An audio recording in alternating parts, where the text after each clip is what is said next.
Welcome back to Shredder's Not Dead. If it makes you bang your head, we'll talk with them or about them. I'm joined today by Peter Nilsson of Scar Symmetry, and I'm very excited to be chatting to you on the cusp of the release of Phase 2 of the Singularity album series. Thanks for having me, man. Yeah, no problem. It's been a while between releases for you guys for many various reasons. Some exciting, some horrifying on a global scale, but we don't need to go into that just yet. Phase 2 is ready to drop.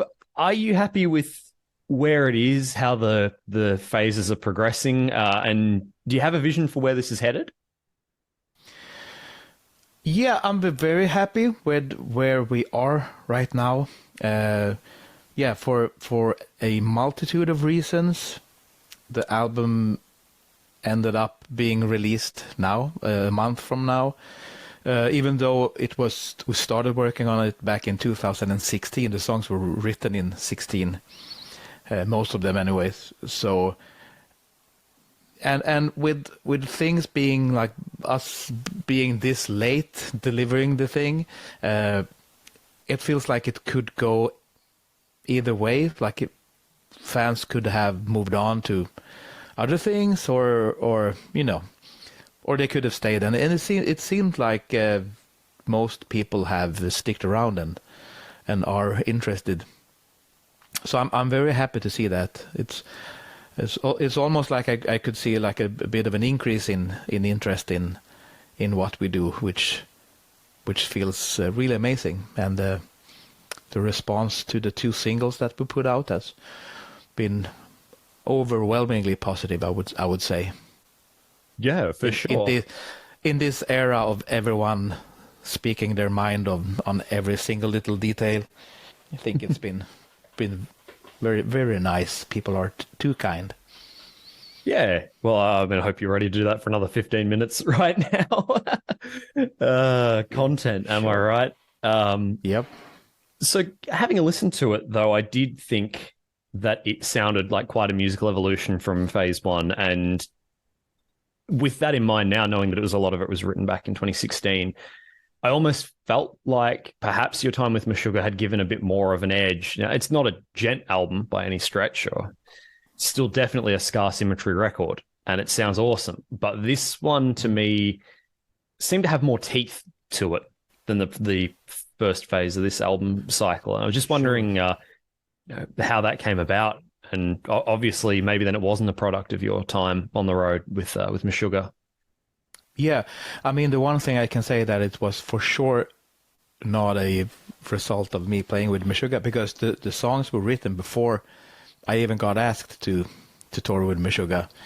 That said, Meshuggah is one of my all-time favorite metal bands, and we've had riffs in the past, like the occasional riff that I've been sort of like internally referring to it as like that Meshuggah riff. Any time you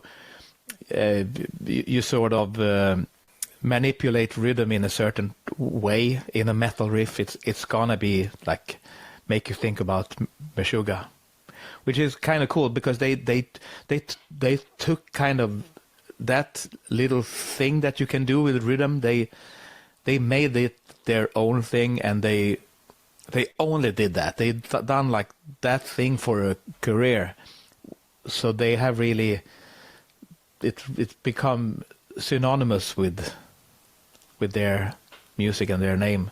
So it's there's certain things that it's impossible to do them without sounding like Meshuggah, because they are so unique and singular. But yeah, the songs were written in 2016. I've been talking about the album all day, and yesterday I'm having an interview week, so I guess I'm gonna have done like 60 interviews before I get to call it a weekend. And people are asking me what I was thinking when I wrote the songs, but it was in 2016, so it's like a much younger version of myself, and I can't remember. Also, I'm getting old, so maybe that has something to do with it. But what I can say was that before we even started writing a single note for for the entire trilogy for phase one. We wrote the synopsis that outlined the story that we wanted to tell on the 3 albums.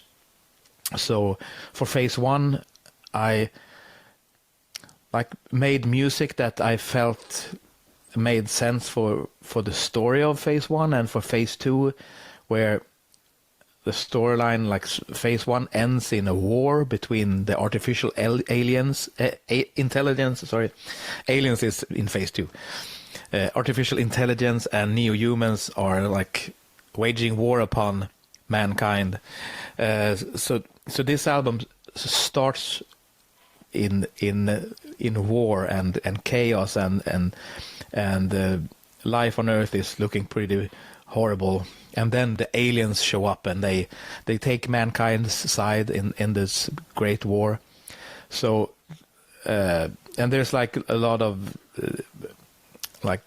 horrible implications of everything in phase two. So it like had a darker vibe.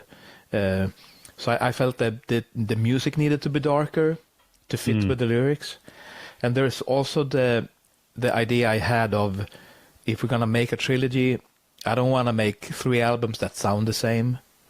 You know, like all of our albums, each album has its own identity, and usually how one album turns out is usually because it's like a sort of a reflection of what the previous album was.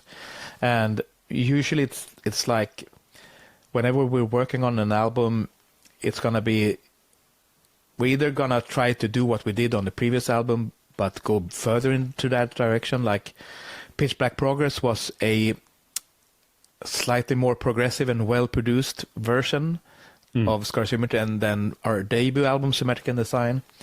So Holographic Universe went more into that direction. It was like even more progressive, I suppose, and like even more vocal layers and super polished.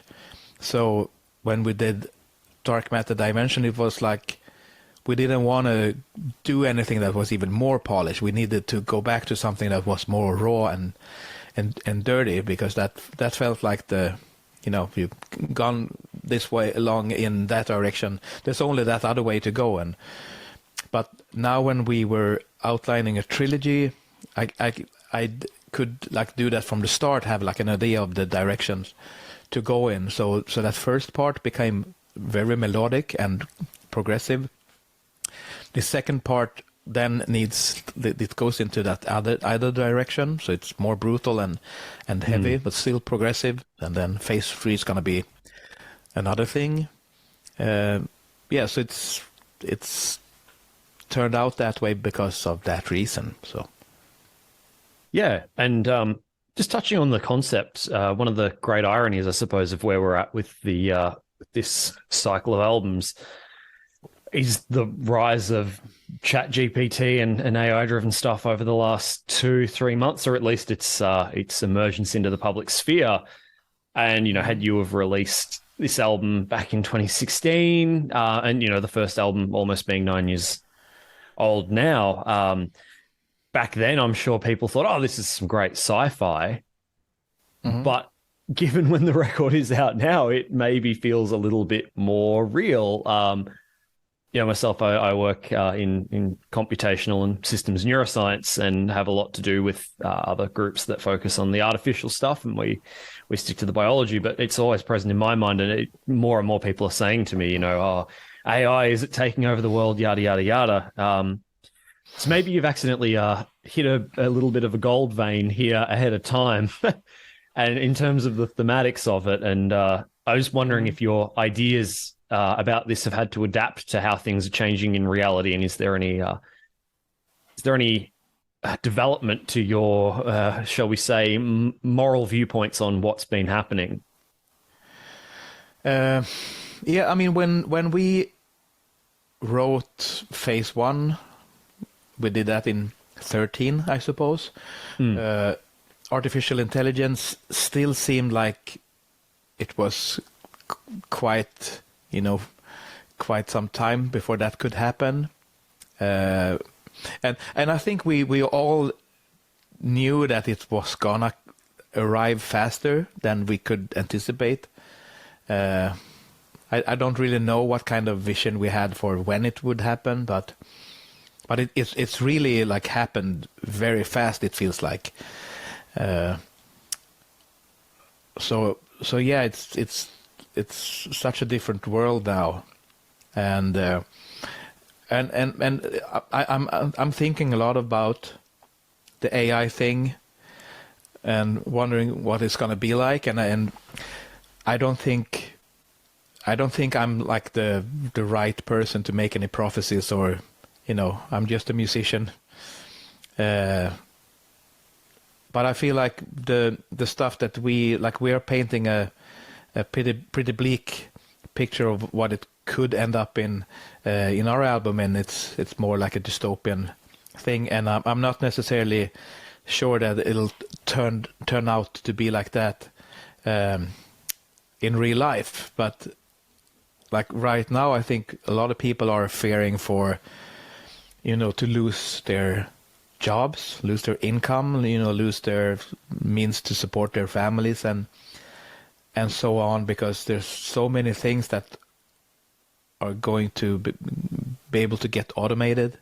So I think it's like just going to be a big challenge for our world and for our political systems, and how to deal with this. Like if the people that are controlling the technology, if they are the ones that are going to replace all the workers and make money off of it, and then like today we have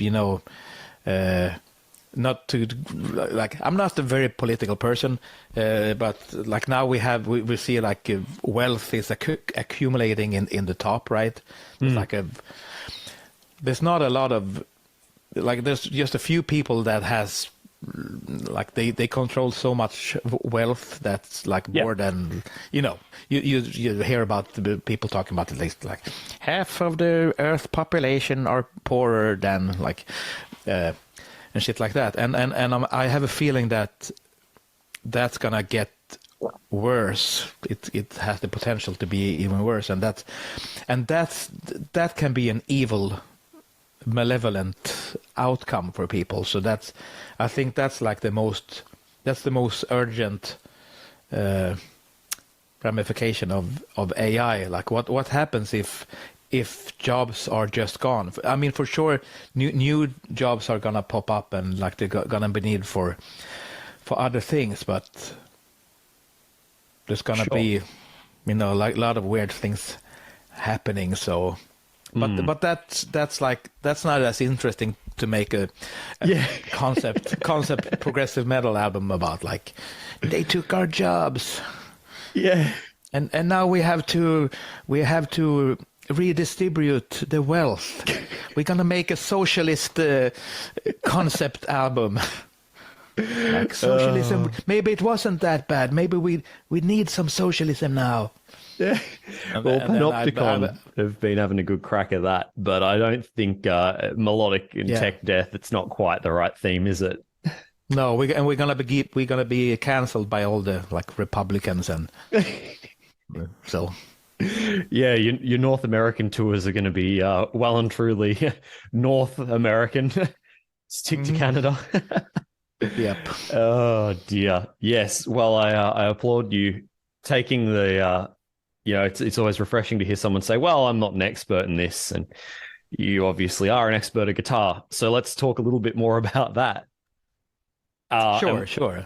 One of the things that definitely comes to mind listening to this new album is that, shall we say, when it comes to tech death, one of the things I find bands take the longest to master is the idea of just because you can doesn't mean you should. And I think from a point of view of technicality in this new record, you do a really good job of that. I think that there's lots of really interesting flourishes, lots of really cool details. But I never feel like I'm listening to, an Yngwie Malmsteen album where it's no disrespect to Yngwie, of course, but you listen to him for technical virtuosity, and I wouldn't sit down and listen to prog death, tech death, that kind of stuff if that's what I was after. I'd rather good songwriting, and I think that you nail that. So I'm sure you get the question all the time, who are your guitar influences, but could you talk a little bit about your songwriting influences and a little bit about how you've developed as a songwriter and avoided the trap of mindless noodlery, for want of a better term? Yeah, I mean, I feel like if I was a fan of mindless noodlery, that would be what I would be writing, right? Yeah. So I try to write the stuff that I would want to listen to, and I grew up like listening to my older brother's record collection because he had all the metal albums before my allowance was big enough for me to buy albums. And I got to like copy his vinyls down to like to cassette that I could listen to. So I come from like a heavy metal background and all that metal from that era of the 80s, except Iron Maiden, Dio, and then thrash metal, and coming into the 90s with some progressive metal and death metal and stuff. So I have that along with like the shred guitar movement of the late 80s. I was big into that because that was the time when I really practiced a lot and got all of my chops together. But I always also liked a lot of pop music, like the good stuff that was like on MTV back then, and on the radio. That was certainly stuff that I liked, and so I listened to pop music. I liked movie scores. I started listening to jazz fusion, and I kept that interest in metal as well. And at that time, like we had a death metal band, me and Henrik, the drummer for Scar Symmetry. We had a 90s death metal band around the time that bands like Entombed and Dismember became big. So we were sort of a small part of that movement, even though we would never had any success. We never released an album. But then our music was that thing. But then I suppose, like if you would spend an evening with me, a case of beer in front of Spotify, and I would be the DJ, and I would play you my favorite song. I would be like, oh, let's listen to Decapitated, and then let's listen to Alan Holdsworth, and then this track from Symphony X, and oh, Stevie Wonder. I love Stevie Wonder, and it would be a mess of things. So, and it's like if I listen to something that is like really death metal, I can enjoy it because it's like there's so much energy and power in it, and it's brutal, and it's like it gets you going. That those kinds of feelings, it's can be amazing. But after a couple of songs, it's like, oh, I think that's enough of that. Now I need to have something else, and then I want to listen to something that's super melodic, and so I'm a bit of a restless listener. So when I write my own music, I'm feeling like why not, instead of skipping songs, listening to them while I can like have that built into the song. So if I have a verse that has a very heavy riff and it's growl vocals, and then instead of like boring myself with another riff that's in that style, then I could do something that's melodic or otherwise like contrasts that death metal thing. So that's, yeah, and I really enjoy writing in the kind of style that we have set up for us, because it's like I played all kinds of styles of music, and I'm interested in all kinds of styles and listen to so much different stuff. And as a creative person, I like it's very fulfilling to me to be able to use the entire like palette of colors. And it's not, oh, I cannot use black because someone would say no, I can use it because I decide for myself, Yeah, exactly. And it really blows me away about prog, and it's why it's one of my favorite genres. That you'd say, oh, there's a band and they write reasonably long songs, and they've got heavy sections and they've got clean sections. I mean, you could be talking about anyone. You could be talking about Opeth. You could be talking about Dream Theater. You could be talking about Catatonia, a very Swedish heavy list besides Dream Theater. Just bands coming to mind. But of course, you put on a song from any of those bands, and I would argue Scar Symmetry, of course, and that's that band because it's got those palettes to it. It's not simply there is heavy and there is light. It's the amount of things you can do with it. Assuming you've got the eye for detail and the tastefulness to blend so many different flavors, is what I think makes it really interesting. Mm-hmm. Indeed. Yeah. Well, I'm curious to see where part 3 takes us. Although I assume part 2 will take you guys back on the road. All things working out well. Mm-hmm. Yeah, we've started. We did. We were lucky enough to be asked to support Meshuggah on an arena tour in Sweden. So we did 6 shows with them. The first show was the same day that the first single was released. So which was perfect because then we could pick that song up in the live set list. And I mean we the idea is to, as we're now bringing back the band as our main focus, we were never on a complete hiatus, but we were sort of on the back burner for a bit while I was out doing other things. And then, of course, the pandemic made everyone have to stand still for a bit. So the idea now is to, get ourselves back out there, do festivals and tour, and try to return to all the places we've been to. Right now, it's mainly a focus on Europe because we're living in this post-pandemic world where it's a bit of a struggle to tour. Promoters, venues, the ones that are still around, they have taken a serious hit, so it's kind of difficult financially. It's like everyone is like not so willing to take risks. Yeah. So it's like a little bit difficult with that, and things like bus companies are very expensive now. Like they all have also taken a big hit, so it's now like the coming year. I guess we will have to live with that. We have to tour without being able to pocket all that much money and stuff. So, but it's so good to be back. It's so good to see fans again, and so we have a lot of plans, and we're talking about with promoters and agencies all over the world. So I think we got Japan pretty locked down now. That we can come back to Japan and Australia excellent. For the first time. I think we should be able to pull that off on this touring cycle, and that's exciting. So and I plan to start writing new music very soon. Now that we have like the touring, like the premiere of the touring cycle is behind us, and like now I'm doing promotion for the album, obviously.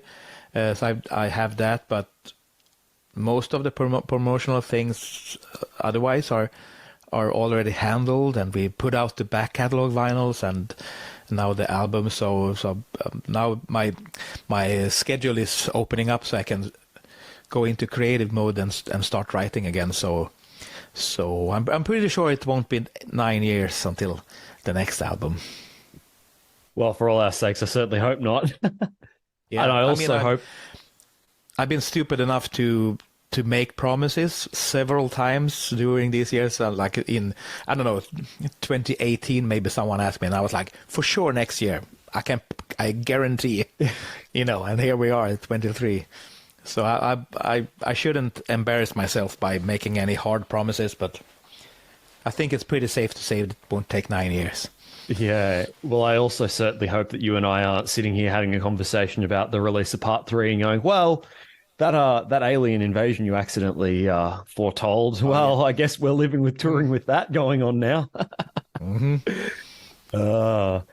All right. Well, I think that's what we've got time for. But Pert, it's been awesome chatting with you. If you've got any last thoughts, let us know. Any last comments, and we'll wrap up. Well, thank you for having me on. This was quite lovely to chat with you. I hope we get to chat next time and that it won't be too far into the future. But we will for sure get back to talking about aliens and stuff and see where we're at. I mean, there was remember all those like balloons that they found they had to shoot down and like unidentified things. So for a while there, I was like, no way that's happening as well. Yeah, my other favorite one's all the dash cam videos where it's generally Russia for some reason, but a lot of very far northern countries with dash cams is always, was driving along, and a lot of these channels have different dash cams of accidents because I guess that's what people like watching. But every now and then you'll get one where there's this big, what looks to be a meteor or a big rock, and whenever that comes out, no one wants to really talk about what that might have been. But yeah, an important thing to take away from this is that you should always believe everything you see. Exactly. Right? What could go wrong? Yes, and there's no way they could fake a meteor in a video. No, God, no. All right. Words of wisdom. Yeah, thank you for those words. We'll leave it with that. Thank you very much for your time, and all the best for the album release and any tours that might come up. Yes, thank you very much.